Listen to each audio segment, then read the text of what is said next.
Leonardo da Vinci is famous for achieving great things during his lifetime. You can be a Leonardo da you, and here's some steps for doing so.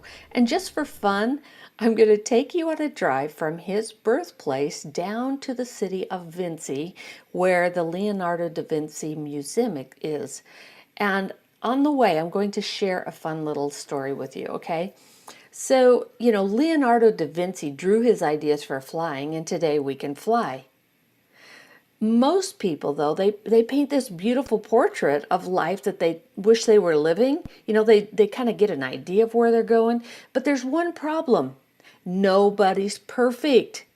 Nobody's perfect. So let me ask you a question. How does an imperfect person who takes imperfect actions achieve their perfect dreams?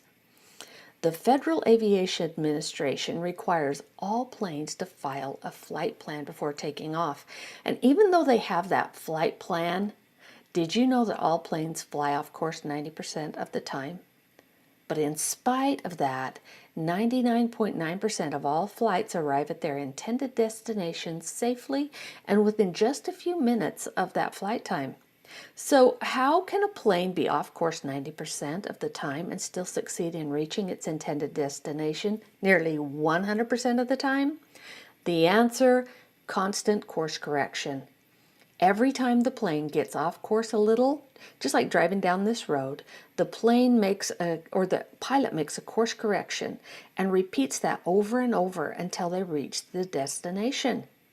And this is how you do it. So when you determine your dreams or set a goal to achieve something, it becomes your flight plan. And, for getting what you want, and it's important to have it, but it's also important to continually course correction along the way. Without it, you have nothing to adjust back to. So all you need to do to become the Leonardo da you is to take these three steps. Set your goal.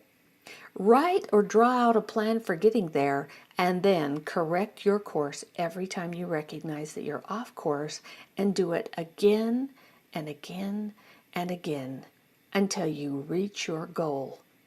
You can become that Leonardo da you and live the greatest life that you came here to live.